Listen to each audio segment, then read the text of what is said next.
March Madness is finally here. Get ready for a special episode tonight as we talk about Marquette and the tournament. Thank you for joining us. Golden Eagle Sports Report starts right now. Slam! Dunk! Oh, that's a poster.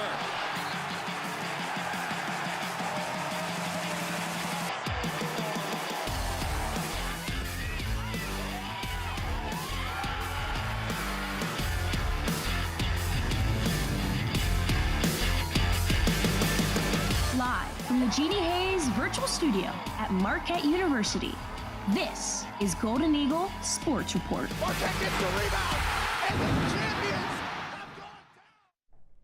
Good evening, everyone. I'm Jake Dale, joined by John Kispert. The men's basketball team participated in the Big East tournament last week. The Golden Eagles started off the tournament against the Xavier Musketeers, seeking revenge for their prior matchup. Both teams came out firing from deep, with Marquette shooting 14 of 33 and Xavier 11 of 23 from behind the arc. Marquette's Cam Jones and Xavier's Ryan Conwell dueled out, showing why they are two of the top guards in the Big East. Jones drops 28 points, 5 assists, and 2 rebounds, while Conwell drops 38, 3, and 3. Marquette wins the game 89-87 and advances to the next round of the Big East tournament.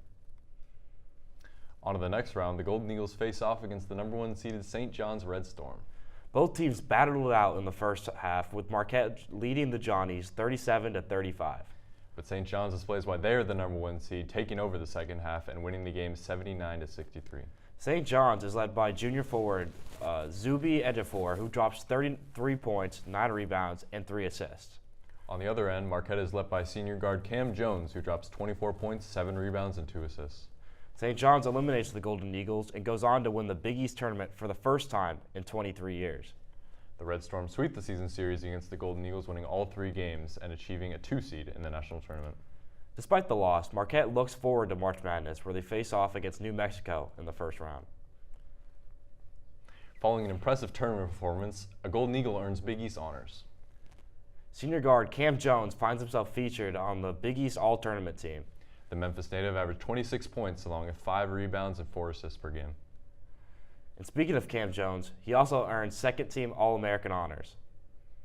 The senior guard has been electric this year, averaging 19 points and 6 assists a game for Marquette. This is the first time Jones earns All-American honors. Marquette women's basketball entered last week's Big East tournament as the number 4 overall seed and faced off against the number 5 seed Villanova Wildcats. The Golden Eagles start the contest off hot with quick production from second-year forward Sharina Smith and third-year guard Jaden Mason as she drives to the rack and floats in the bucket. Villanova star Jasmine Basco finds success from behind the arc as she continues her fantastic freshman campaign. But the Golden Eagles don't go away easy, as the second chance points help them strike within striking distance. Still, Basco continues her success from 3. And second-year guard Maddie Weber battles her way through the paint to tack on more Wildcat points. Marquette forward Skylar Forbes hits from 3 to bring the Golden Eagles back within striking distance. The fourth-year guard, Maddie Burke, hits her 5th 3 of the game to seal the game for the Wildcats. In the end, it was a 7-point win for the Villanova that had them moving on to the second round of the tournament, while the Golden Eagles were sent home early. Skylar Forbes led the way for Marquette with 23 points and 8 rebounds on 41% shooting. Meanwhile, Jasmine Basco set the tone for the Wildcats as she racked up 22 points and 10 rebounds, while shooting 50% from 3. Although they were not selected for the March Madness tournament, the Golden Eagles will compete in the Women's Basketball Invitational Tournament on Wednesday versus Drake. And now we welcome in Trevor Hilson to give us insight before Marquette plays in the March Madness. Thank you for joining us, Trev. Yeah, absolutely. Happy to be here. In the Big East tournament, Marquette would lose to the would-be Big East champ St. John's. What went wrong for the Golden Eagles? Yeah, no, I think a couple of things. I mean, Zuby Ejiofor being the big one, 33-9 for the junior big fella. He was the conference's most improved player for a reason. I think after Marquette got up to their 24-9 sucker punch to open the game, St. John's defense and physicality really paved the way for their comeback. And what kind of adjustments can we expect for March? Yeah, I think Marquette really struggled to shoot against St. John's defense. I think it's a matter of shots falling, continuing to use that connectivity that the senior leaders on this team have, and creating some deflections on defensive end. Now, New Mexico finished the regular season with a 26-7 record and finished 17-3 in the Mountain West Conference. How does Marquette match up against the Lobos? Yeah, so Marquette faces Rick Pitino's son, Richard Pitino's squad in Cleveland on Friday. I think the team matches up well. Donovan Dent's an issue. He's an honorable mention All-American, averaging 21 points a game. Junior guard can light it up. The nation's third leading rebounder, and Nelly Jr. Joseph, he averages over 11 boards a game. So Marquette's really going to have to do a good job of commanding the glass and defending the two-pointer well. New Mexico doesn't shoot the ball well from three. Yeah, absolutely. A fun 7-10 matchup. With the game being played in Cleveland, Ohio, Marquette is much closer as opposed to New Mexico. How do you expect fans to be an important factor in this game? Yeah, Marquette's a 6.5-hour drive from Cleveland, New Mexico, a 6.5-hour flight. So It's going to be a lot different. New Mexico's 6 of 7 losses came on the road last season. So it'll be interesting. I think Marquette travels really, really well. Expect there to be a good presence of blue and gold. And it'll be tough for New Mexico playing in a more road environment than you'd expect in the NCAA tournament.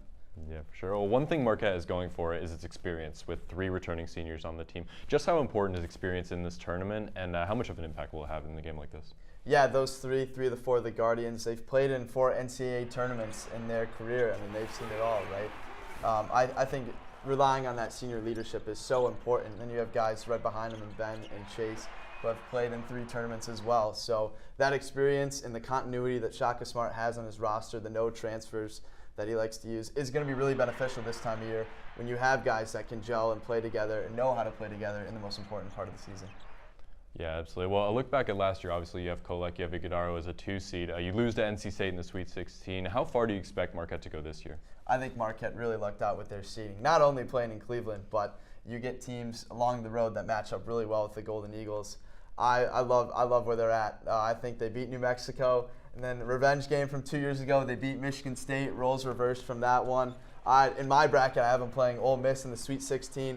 Nothing really exciting or matchup difficulty with them. I have Marquette in the Elite 8, losing to Auburn. I think the continuity of this team, the senior leadership, they're going to go for a run. Absolutely. Well, I love the high praise, Trev. Thanks so much for your answers, but that's all we have for you today. Thanks. Coming up, who's the favorite to win it all, and who's likely to get upset? Find out after the break.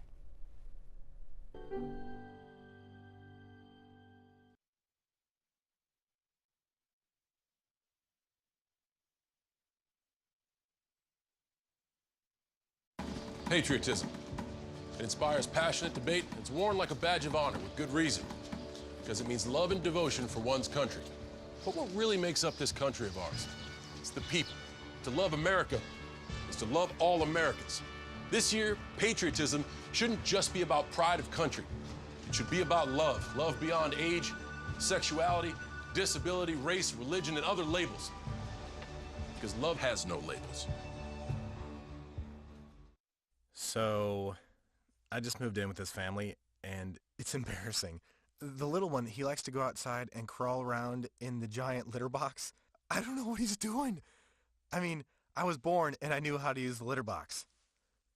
Look at that. That's disgusting. Oh, poop already. You're making me nervous. Oh, okay, I can't look at this anymore. I really hope he grows out of this, for his sake. Sometimes the things we do or say can make others feel hurt, excluded, or isolated. Everything you say and do creates an impact. How am I supposed to save the whole world? You can't think about saving the world. You have to think about saving one person. Because of you, someone's entire life can change. You don't have to be a superhero to have a positive impact. Friends? Friends.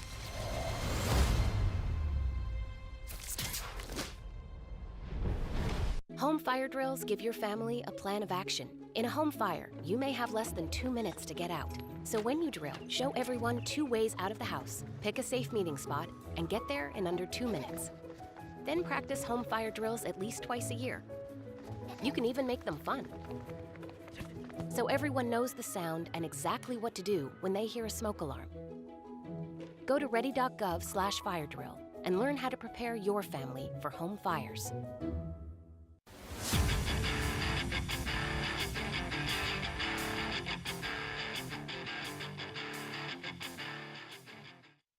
Hello, and welcome back to Studio 7 as we talk all things March Madness. I'm Zach Plainville, joined by John Kispert and Jake Dale. Let's get right into it. Selection Sunday has passed, the stage is set, and the fan brackets are being put in. Who do you guys have coming out as top of the 2025 NCAA championships? Jake, what do you think? Well, I just want to start off by saying that I'm happy it's March. And we're very lucky this year. We have so many contenders, and I really think all the 1 seeds are very easily championship caliber. My pick is going to be Duke. I think the Blue Devils have what it takes. Obviously, you know what Cooper Flagg brings to a team like that, and assuming his health is well, obviously he's going to be great. But you have other pieces, Tyrese Proctor, Milwaukee's own Colin Knuppel. Like, they have serious pieces that can get it done offensively, and even in terms of advanced analytics, they do it really well. They're great in Ken Palm on offense. They're great on defense. They can really do everything. When you look at John Shire's team, he's done a great job of getting this team prepared, even in a weak division like the ACC. Really, they're just well-rounded. Are you worried about Cooper Flagg's health at all? Yeah, obviously, no one's fully healthy this time of year. That's the reality of the situation, is that you can't fully predict health. And I think health barring, obviously, it was sad to see him go down in that ACC game. But yes, I think he'll be okay. He seems to be cleared to play, and assuming that, I think they'll be back to normal. I think, overall, this is a great year for March Madness. There are so many teams I'm excited to see playing. I think there are a lot of really good first-round matchups, but I'll have to disagree with you on Duke. I think Duke's obviously a great team. Cooper Flagg, Colin Knuppel, they got guys. They're really good. Tyrese Proctor. But I just think, besides, they have like senior guards, junior guards, but I just think their bigs are too young. I think they're going to expose. I think Common Mollywalk, I just don't think he's ready for the big lights, and my pick is Florida. I think Florida has depth, and I think they have size. I think they have everything that you need. And I think Walter Clayton is one of the best in the country. And, I think Florida's going to take the show. Well, there's a reason why all the analysts take Florida, right? Florida is a really good team. And when you look at, honestly, they kind of took the place of what Auburn was before. Auburn before was a team that was the best in the SEC. Florida goes and wins the SEC tournament and looks great recently. I can totally say how that is. I take Duke just because I think they're more well-balanced and well-rounded to what they've shown so far this year. What I would ask, though, is why not Auburn? I mean, the betting lines just showed, they're second to Duke and Florida that are tied. Why not Auburn? Yeah, well, as I said before, Auburn was that team all year. They were number 1 for multiple weeks in a row. They have been that good, and they are one of the best offensive teams. I think for Auburn, the question is, the defensive side of the ball, can they be perfect? They've had some struggles against really good teams, and in the tournament, you're going to play really good teams. They've struggled a little bit against Tennessee, against Texas A&M, against Florida. So I think that's the main thing, is the defense, and also the amount of weapons that they have is great, but can Janai Broome be accountable down the stretch? We saw them lose to Yale first round last year. I'm not saying that's going to happen again this year because they're so much better and they have even more weapons, but I think that's a bit of a question mark. I would say, obviously, Auburn's a great team. I think they're going to do great in the tournament. But I think March Madness is all about momentum. You need momentum to be able to win. And I think, unlike other teams, I think Auburn's actually lost momentum getting in the later part of the season. And I think, I think other teams like Florida and Duke, I have had more momentum than them. And I just don't think Auburn has the energy or the defense to go win the chip. Yeah, I think we're totally splitting hairs here. You can understand that all of these 1 seeds are insanely good, and especially this year, like even the one we haven't talked about in Houston is a totally balanced team. They've been wonderful. So I think when you're splitting hairs there, you're trying to find things, and one of the easiest things is that they have been losing recently. Yeah, absolutely. Every year a team has a Cinderella storyline type of run, and higher seeded teams are upset constantly. Are there any teams that we should be looking out for that might take us by surprise and go on a ridiculous run? John, what would you say? Personally, I have Lipscomb over Iowa State. I think Lipscomb is it's a different team for me to see as a Cinderella team. They have a lot of size. I thought that was interesting, but they can also shoot it. It's also important to know Iowa State's Keyshawn Gilbert is hurt, and I think he's a huge part of that team. I just feel like losing one of your top players can really just change the format of the team. And I mean, how would you feel if your second best scorer isn't on the court? So, yeah, I think Lipscomb's a great pick for the Cinderella story. Yeah, I think it'll be difficult to see where Iowa State goes. We saw how good they were early in the year, right, beating Marquette, having a lot of really good wins in the Big 12. But yeah, it'll be difficult to see how they do, maybe without even Lipsy too. For me, I'm going to take VCU. VCU has a tough matchup. They got a tough draw with BYU in the first game, which is a tough draw because BYU is really that talented. But VCU is an old team. They played in a pretty easy division in the A-10, but they handled their business throughout the regular season and throughout the tournament. Joe Bamisile is great. Max Scholga. They really have a ton of guys that can kill you in different ways, and these guys are experienced guys who have been in the tournament before. They've been in a stage like this, and more importantly, they've played basketball in college for a really extended period of time. They're not going to the league anytime soon, but these are guys that will kill you and can kill you. Absolutely. I mean, personally, I would say something like Xavier looks scary as long as they get in. They can beat Texas. I mean, what do you guys think of Xavier? They've been up and down all year, but when they're scoring and winning, they're unstoppable. Yeah, well, we saw how good Xavier was for anyone who watched that Marquette game, right? Ryan Conwell can kill you in a multiple of ways, not to mention Zach Fremantle and how much other depth they have on that team. Dalen Swain's a great option. So yeah, I think Xavier could go far. Texas is definitely going to be a difficult matchup. You have an SEC team. Trey Johnson's fantastic. But yeah, Xavier could definitely make some noise in the tournament. Yeah. I would say I was really impressed with Xavier. Obviously, they've been playing really good. But I thought the matchup between them and Texas, it's going to be kind of challenging. I think Texas is super talented. Seeing a team do that good in the SEC tournament, probably one of the best conferences in basketball we've seen in a while. 14 teams. I just think that's absurd. But I'll be really interested to see.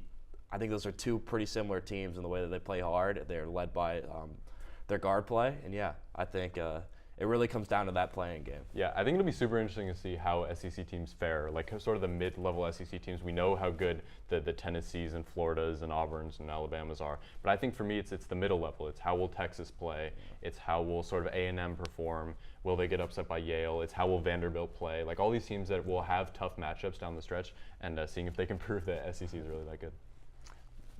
Awesome. Everyone is sounding the alarm after the tournament selection committee put UNC in the final tournament bracket. Does UNC deserve the selection, or should this have gone to another team? What do you think, Jake? Yeah, UNC should not have been on, and I think that's pretty apparent. I'm sure most people have heard about the way that the selection committee chair is also the AD of UNC, and obviously there's a conflict of interest there. But beyond that, it's the fact that UNC just doesn't have any quad one wins, and they've been cleaning up in a pretty bad ACC and still being fourth place. I think that's not tournament caliber to me. Yeah. I will say, while we've seen them struggle, they had one of the toughest schedules in college. I think it's really hard to put a team like that against all those other teams, especially in the first part of the season. They almost beat Duke twice, and I don't want to be the person to be like they almost did it, but like Duke's probably the best team in the country, and they've gone there through those waters. I think the ACC is also one of the best conferences in basketball history, and so it's kind of hard to just be like, oh, we'll only take 3 teams in the ACC. So I think there's a lot of understanding, and at the same time, it's also they have to win a game to get into the tournament. So I really feel like this may have been a just decision. While they didn't get a solid spot, I think this was the best way to handle only 3 other teams making the tournament. Yeah, for me, I would also shout out Boise State. I think Boise State, to me, it's the direct comparison from them, and I always like when lesser programs get big chances in these tournaments. And Boise State, to me, was a team that handled their business all year with much less than Carolina had. Obviously, it would have been nice if they would have won their conference tournament over Colorado State, but besides that one game, they handled their business all year versus a Carolina team that constantly toiled, lost games they shouldn't have, and to me, didn't deserve a tournament bid. Absolutely. I mean, they won their last 8 of 10, so obviously with their pedigree and that kind of winning, it leads up to something big. Coming up, is Shea a potential fraud? Plus, who's more impressive, the Lakers or Warriors? Find out after the break.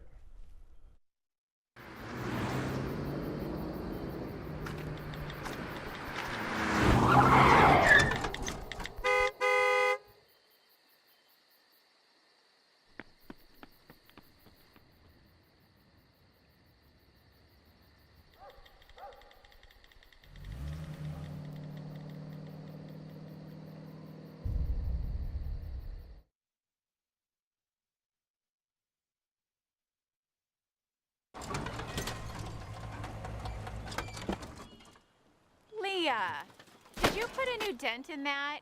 This one? No. Were you texting and driving again? Yes. Hi, Leah. Hi, Dad. Sorry about your bumper.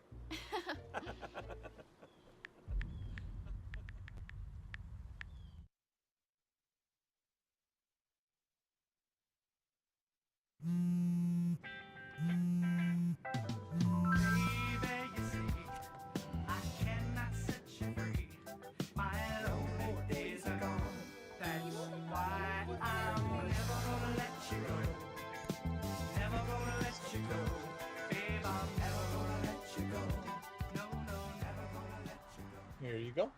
Thank you. Thank you.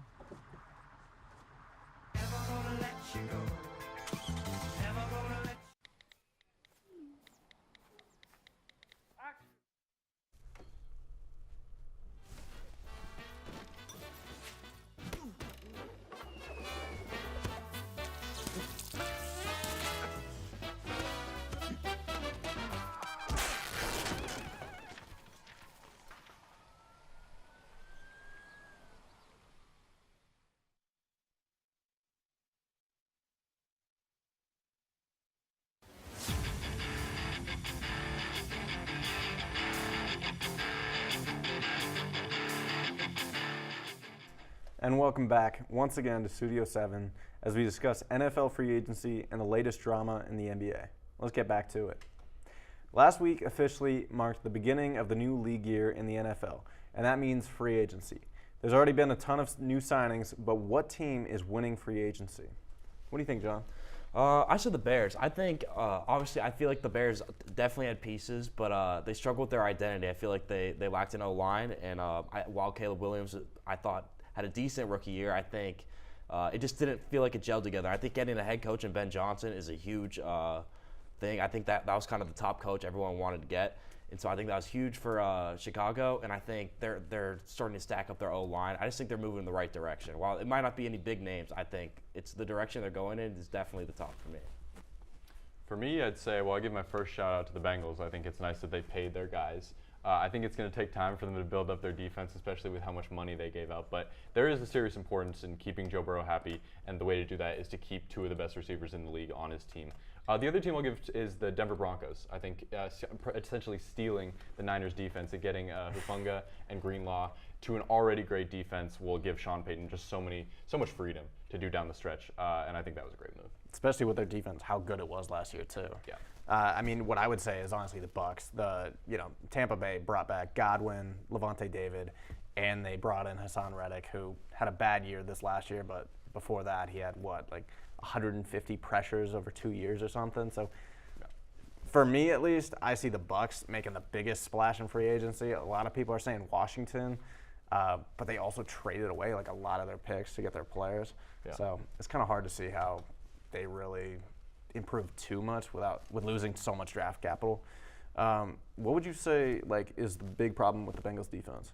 Yeah, well, it's everything, right? It's a chance of losing Trey Hendrickson to an already bad defense. I don't know what their cornerback situation is, but it's probably not good. The reality is you give big money to these offensive guys, and the Bengals have always kind of done that. They've kind of negliged the O-line. They've negliged other things like that, and I think their defense can really only get worse from here. Yeah, honestly, moving Hendrickson, maybe the worst decision they could make. Yeah, it'll take time to rebuild. Following the Luka AD trade, the entire team suffering injuries one after another and dropping down to as low as the 10th seed in the West. It is safe to say the Dallas Mavericks have had the worst season by any team in NBA history. Yeah, I'd have to say so. I mean, it's just doom, doom, doom, right? They're constantly getting hit by these things that are just cursing them. It's so sad, honestly. It's sad to see what Nico Harrison has done to this franchise. It's easy to look at a team like the 76ers right back in the day who won 7, 8 games, but this puts so much toil on a fan base. You're not even looking forward to the draft pick. You're just sad that you lost Luka Doncic and Kyrie Irving might be out for the whole year. These things kept stacking on for them and somehow kept getting worse. Horrifying experiences. I can't imagine being a fan. Jake, I have to agree with you. I honestly just have no idea what the Mavs are doing. I don't know where they go from here. I mean, all their assets they have are kind of older guys who, I'm going to be honest, I don't think a lot of teams really want someone like Anthony Davis for as much as they gave up for him, or someone like Kyrie Irving or Klay Thompson. Yeah. I just don't know if they weren't so sold on Luka, why did they build this team around him? I'm just and if you're another star, why would you want to play for the Mavericks if they're just going to trade you when you're in your prime? I just don't see what the Mavericks are doing, and you can't even say they're cursed. They're doing it to themselves. I think you've seen it with guys like Jalen Brunson, Kristaps Porzingis. Like they have their best years when they leave Dallas, and I just think it's sad. It's horrifying, honestly, Yeah. to see a team that was in the finals last year just blow it up for no reason. To get Anthony Davis for Luka Doncic, obviously, we know about that. And to add to your, players have the best year afterwards. Quentin Grimes is averaging 28 a game this month. Yeah. He was a Maverick earlier this year. So, as we edge closer to the postseason, teams are starting to get really acclimated with new additions post-trade deadline. Two of the most notable teams being the Lakers and Warriors. With both teams now confidently above 500, is it safe to say that they are both true champions, contending teams? Oh, absolutely. Well, the Warriors with Jimmy Butler are fantastic at 14-3. They've been rolling. Stephen Curry is the truth. Jimmy Butler just adds on to it. Draymond Green always does his thing. So yeah, the Warriors are the real deal, and then the Lakers. It's easy. It's Trello. Obviously, you get Luka Doncic, right? You add on LeBron James. You already have so many other pieces. They got hoopers, man. They got Austin Reeves can hoop. All these guys, Dalton Knecht. They somehow kept him with the Mark Williams scam. So yeah, all better, honestly, after the trade deadline, and two teams that the top sitters in the conference, whether it be the Thunder or other teams, should be afraid of. Let me just say, I'm glad we got some sense in there after the Warriors start. John, what do you think? I love this question because if you asked me 3 weeks ago, I would have given you a completely different answer. But I'm really impressed with both these teams. I think before we saw Jimmy play for the Warriors, I just thought it was just him trying to go somewhere and just do his own thing. I really didn't believe in Jimmy Butler, but seeing him mesh with, even though he's not scoring as much as people thought, I just think he plays well in that system. He complements Steph Curry so well. And back to the Lakers, I was very excited when initially I saw Mark Williams going to the Lakers. I was like, finally, they're big. This is going to work. But when that went down, I was kind of, oh, they're screwed. There's nothing they can do about it. But honestly, they've been doing great. It's pretty surprising having Jackson Hayes as their starting center and seeing how successful they've been. I think this is only the beginning for them. For the Luka era. LeBron only has so much time left. But, I'm very intrigued by this J.J. Redick-led Lakers team, and I think the Warriors might have a shot to get Curry's fifth. Yeah, Warriors going to the championship. All right. I will say Reeves has averaged 28 a game since Brown's injury, so they're not slowing down. Yeah. Thank you for the great discussion. We're unfortunately out of time. Tune in next week for all of our coverage of Marquette sports and more. I'm Zach from Mainville. Good night, Marquette.